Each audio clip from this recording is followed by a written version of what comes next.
Hello, everybody, and welcome to another edition of Inside Guns with your host, me, the Yankee Marshal. Today, I want to talk about something that is going to be a little controversial. A lot of people are going to get mad at me at first, but I hope they will hear me out before they jump to conclusions. Because what I want to come here today and talk about is in response to an email I got from the GOA today saying that we are continuing our fight for Bumpstocks and the lawsuit we won against Bumpstocks is being held and blah, blah, blah, or all this other crap. But we're going to continue to fight for Bumpstocks and pistol braces, blah, blah, blah. And what I want to say in response to that letter is I don't give two fucks about pistol braces or Bumpstocks. And in fact, I think this centering on these fights is exactly what we don't need to do. Now, don't get me wrong. I got no problem with Bumpstocks or pistol braces. I think they're both kind of silly. Now, if pistol braces were really designed to do what they were supposed to do, I'd say, okay, I guess that might be something that's needed. But what we really need to be doing is working for a society where those things don't even exist, because you can have fully automatic rifles and you can have stocks on your pistols. You can have SBRs. Because here's the problem with these arguments that they're making for pistol braces and bump stocks. That they don't violate the NFA, so they're okay. They don't violate the NFA, so they're okay. Oh, and they're trying to change the rules so that now they'll violate the NFA. Oh, they can't do that. That's the wrong fucking argument. Because that argument gives the NFA credit. It in some way legitimizes it by saying these things are safe because they don't violate the NFA. It gives credence to that stupid document. We shouldn't be saying these things don't violate the NFA. We should be saying, instead of with pistol braces, we shouldn't be saying this is not a stock, this is meant for a handicapped person to, when it's clearly not. The argument we should be making is, yeah, it's a fucking SBR. And guess what? Millions of people bought them because it skirted the law. And that's the reality here. We're skirting the law. And millions of people bought them. And guess what? There's no rash of violence with pistol stocks. There's no rash of crimes with SBRs because everyone has went out and purchased them, which shows the law itself is stupid. That it's not about safety or prevention of crime, it's about control, and it needs to be done away with. It is an unnecessary infringement on our rights, an illegal, unconstitutional infringement on the Second Amendment. That's the argument we need to be making. Not that these things are safe, but unfortunately, the big organizations and the big gun channels, they're fighting this battle from the standpoint of the manufacturers, the industry that wants to keep making them. And here's something that's needed for that to happen. One, they need to still legally be able to skirt the rules. So they want the rules to be vague and be, something they can get around. But they count on pistol braces on, stocks on pistols to continue to be illegal, to automatic rifles to continue to be illegal if their business is to succeed. Because let's face it, if tomorrow they said, yeah, the SBR law is stupid, we're taking SBRs off the NFA list, well, who's going to buy pistol braces? And what are these companies that have built themselves up around making pistol braces going to do? There's already tons of established stock makers out there. They found a niche to make pistol braces. And if that niche becomes unnecessary, they're out of business tomorrow. They'd have to fold up shop. So they give money to GOA, NRA, all these other organizations and gun channels, blah, blah, blah, all the bigger gun channels, and tell them, defend this product without doing it in a way that makes them, no longer needed. And that, unfortunately, has been the standpoint and the position of the gun community through YouTube and the big manufacturers lately. And big organizations, because that's what they're doing. They're defending the manufacturers. They're trying to defend the business end of this thing. I don't give two shits about pistol braces. I don't give two shits about bump stocks, like I said. I wouldn't want either of them. I have one of the pistol braces because it came on the gun I bought. But I'd rather have a stock on it. And here's the thing for people who want to stock up on the stocks, like I'm going to stock up on these pistol braces because if things ever go shitty, I want to be able to have them put on my gun because they might make them illegal. Well, then just buy stocks. Because if you're going to put them on your gun after they've made them illegal, then just go ahead and put the stock, put the better item on there. So, I mean, if you're going to break the law, do it in the best way you can. I'm not telling you to break the law. I'm just saying if you're going to, do it smart. But this is what is getting to me right now.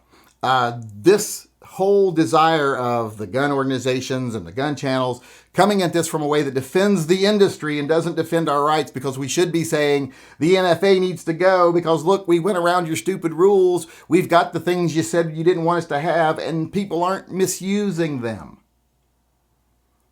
The NFA only has any power whatsoever because people still remember gangsters running around with automatic weapons, which was a situation the government created through prohibition. Just like they create the drug war now through, illegalized drugs, the war on drugs. This is all self-fulfilling bullshit. Then it needs to go away. The NFA causes more problems than it solves because it doesn't solve any.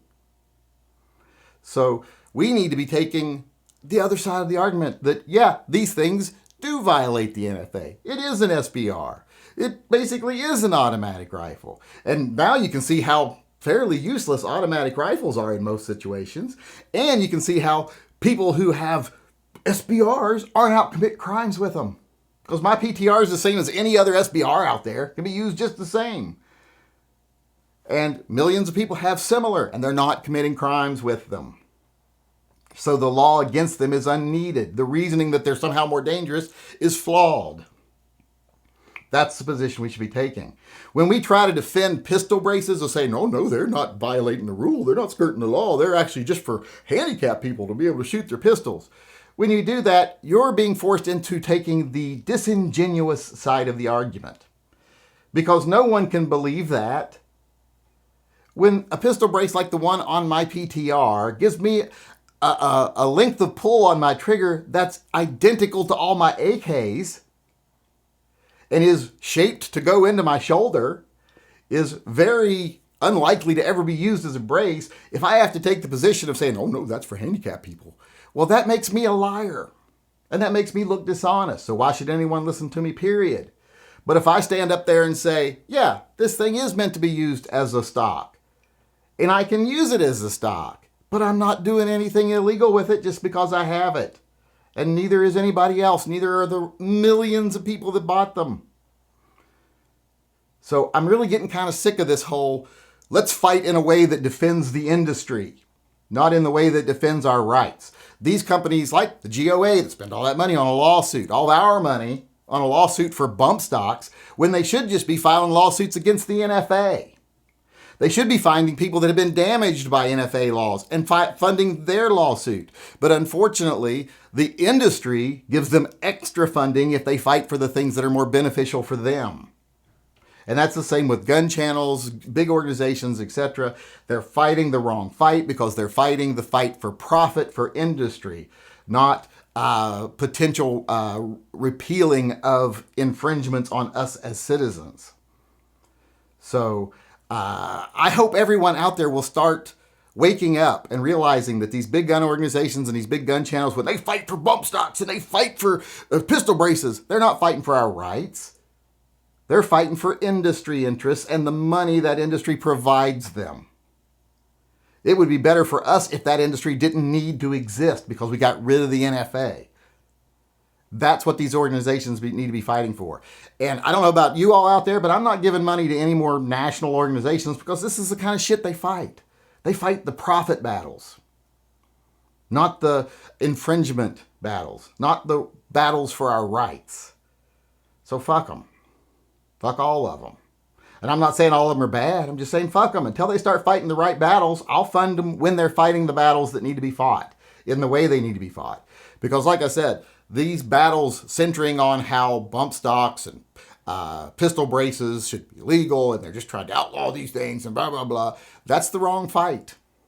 It makes us have to lie.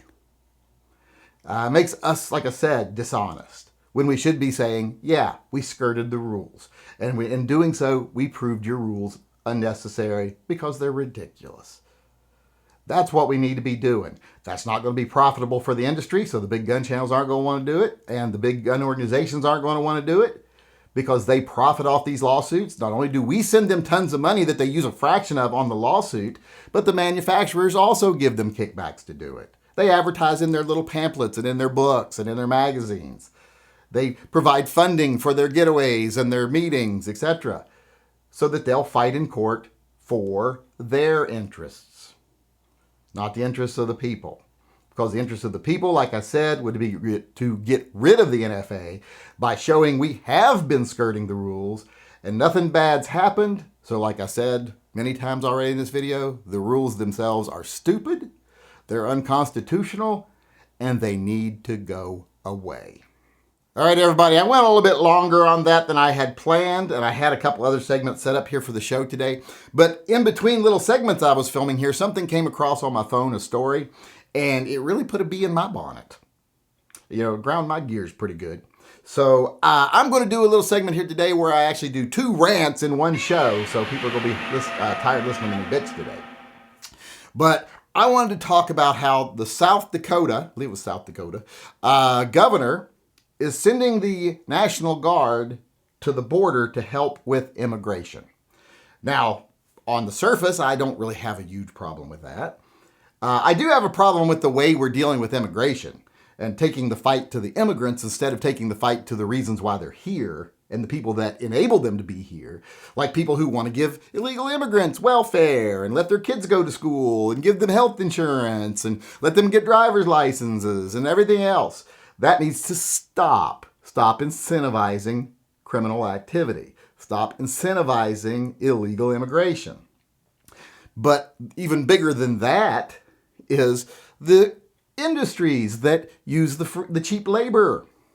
And it's not just farms and everything else. Like I say, my sister worked at Pella Windows. They hire almost nothing but illegal immigrants. They get raided every couple of years. All their people get arrested. Then they get released pending deportation. And then they hire them back the next day under a different name. That's one of the main reasons people come here, because they know those opportunities exist. They know they're going to get welfare. They know they're going to get good education system and policing. They're going to live in safer neighborhoods, blah, blah, blah. And they're going to get all the benefits of being a citizen practically in some states. And they're going to be able to get jobs. So we have to stop that. If we got rid of that, if industries that hired illegal immigrants got penalized to the point of shutting them the fuck down, every time Pella gets in trouble, they pay a few $100 fine and then hire everybody back.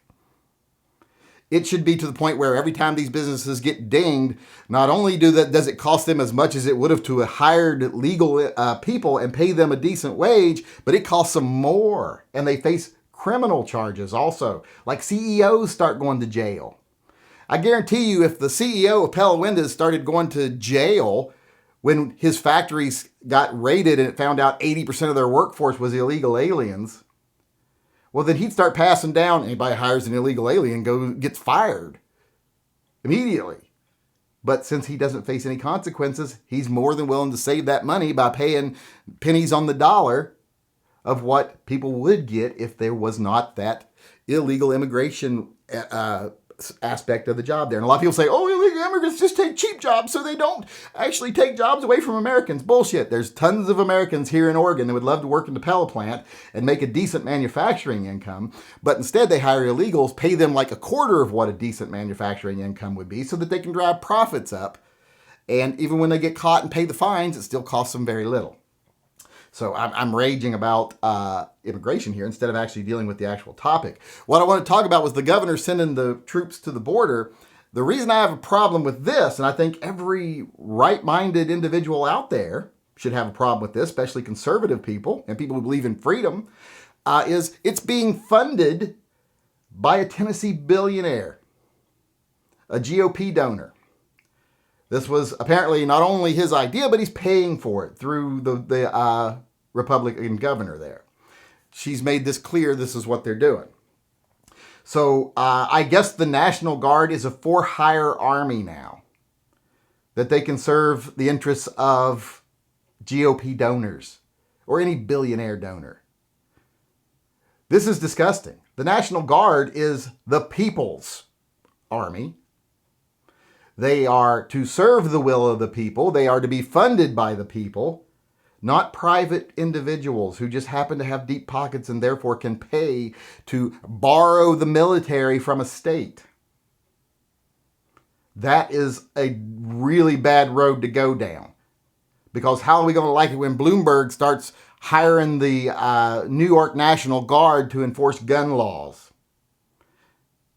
Maybe even in states that, like Virginia. Virginia's got Democratic governor now. Maybe he'll decide, well, we want to pass some gun laws, but we can't enforce the gun laws. So, hey, Bloomberg, why don't you send down the New York National Guard? It doesn't sound so nice when it's like that, does it? The National Guard should not be for sale to anybody.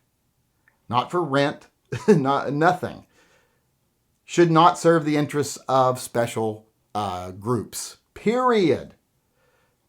The National Guard, if it's not something affecting your state, for one, I don't think you should be even involved in other states' business. But if it's an emergency and they request you, it's one thing. If it's on the dime of the people, and therefore the people in the state are okay with it because it's their taxpayer money. The people in the state apparently weren't that okay with this. And the reason and the way they're selling it to the people in South Dakota is that, it's not going to cost you any money. We've let this billionaire rent the National Guard. That's way more offensive. So I can't believe people sit back and think this is okay. It's not. And I'm not saying it's not okay if you're a liberal who loves illegal immigration, which I don't even know if anyone loves illegal immigration. I think the biggest battle in immigration is not whether we want them to come. It's whether they serve a purpose and do we want to treat them humanely. Some people want to give them rights and give them blah, blah, blah. And they should be treated like human beings. And other people are like, hey, they are human beings, but they're criminals once they cross the border, and we should treat them like criminals. I kind of lean towards that. We can still be respectful of the fact they're human beings and not be unnecessarily cruel to them, but you committed a crime. We have to put you back across the border. And you can't come up here and just live lawlessly while still getting, because here's the thing, when you're illegal, you live lawlessly, because how do they enforce laws on someone who doesn't technically exist?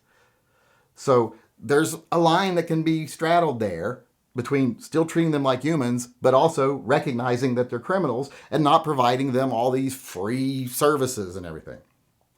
But like I said, even if someone was like pro-immigration and they'd be against this, like, we don't want the National Guard messing with the immigrants and treating them bad. Well, that's fine. That's their argument. But people on the right, we should be saying the military's not for rent to a billionaire. Period. The National Guard is not to be abused like that. One person doesn't get to decide what our military does. Even if he's paying for the deployment, well, he's not paying their salaries. He didn't pay for the equipment they're going to use. He didn't pay for the artillery. So they're still using taxpayer stuff. He's just paying for the deployment. He's renting them, basically. He's just basically paying their wages for the days they're there and for the transportation cost.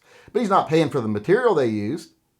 He's not paying to transport anything they take down there. Any MRAP that goes down there, anything like that. He didn't buy that. The people did. They get to determine how it's used. Not a billionaire. It's just the whole notion of the military being for rent is disgusting to me. Period. But that being said, it's happening. We'll just have to wait and see how many people have a problem with it.